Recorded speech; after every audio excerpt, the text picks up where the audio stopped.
यदि आप किसान हैं या किसानों का भला चाहते हैं या आप ये चाहते हैं कि आप जो अन्न खाते हैं उस अन्न में रसायन का उपयोग कम हो, तो इस वीडियो को जरूर शेयर करिएगा और मेरे YouTube चैनल पर जाकर अजय पाटीदार आरटीआई एक्टिविस्ट लिखकर YouTube पे सर्च कर उसको सब्सक्राइब करिए।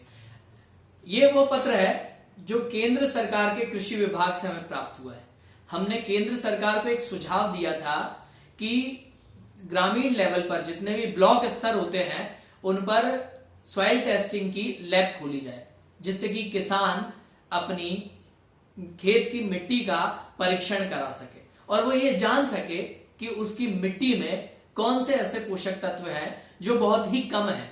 वो उन पोषक तत्वों की पूर्ति जैविक खाद के माध्यम से भी कर सकता है और बहुत सारे ऐसे जैविक उत्पादन होते हैं जिनको डालकर वो उन तत्वों की पूर्ति कर सकता है। मिट्टी का जब परीक्षण हो जाता है तो किसान को पता चल जाता है कि उसके खेत में नाइट्रोजन की मात्रा कितनी कम है, पोटेशियम की मात्रा कितनी कम है, फास्फोरस, जिंक आदि जितने भी उसके लिए पोषक तत्व है उनकी मात्रा कितनी कम है।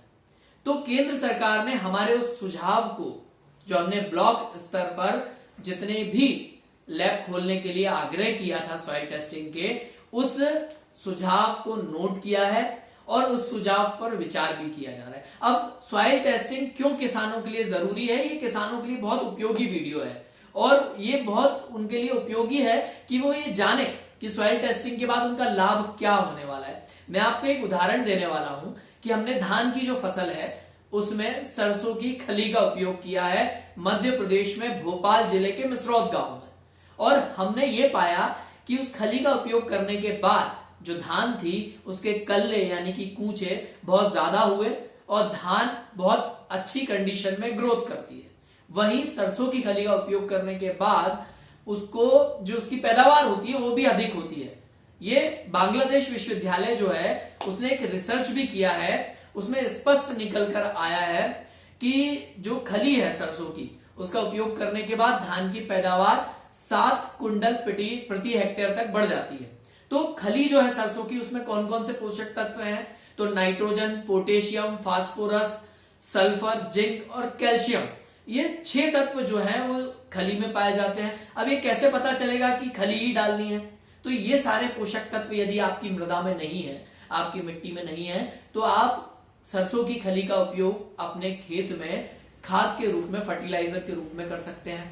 उससे आपकी पैदावार भी बढ़ेगी, वो जैविक भी होगा, रासायनिक नहीं होगा। उससे जो धान पैदावार होगी वो लोगों के लिए बहुत ही अच्छी होगी। आम लोग जब उसका चावल खाएंगे तो उसमें रसायन नहीं रहेगा। तो सॉइल टेस्टिंग इसलिए जरूरी होती है, मिट्टी का परीक्षण इसलिए जरूरी होता है कि हर किसान को अपने खेत की मिट्टी का परीक्षण करवाए और वो परीक्षण पूरी तरह से निःशुल्क हो, वो परीक्षण बहुत अच्छे से हो जाए। इस हेतु हमने जो केंद्र सरकार को एक सुझाव दिया था, केंद्र सरकार ने हमारे उस सुझाव को माना भी है, उसको नोट भी किया है। साथ ही साथ केंद्र सरकार ने सुझाव के लिए हमको धन्यवाद भी प्रेषित किया है। तो धन्यवाद तो हम केंद्र सरकार का करना चाहेंगे कि उन्होंने हमारे सुझाव को सम्मिलित किया, उसको नोट किया और किसानों के लिए आगामी समय में हमें आशा है केंद्र सरकार से कि वो ब्लॉक लेवल पर जो सॉइल टेस्टिंग की लैब है वो स्थापित करेगी और उससे किसानों का फायदा होगा। बहुत बहुत धन्यवाद।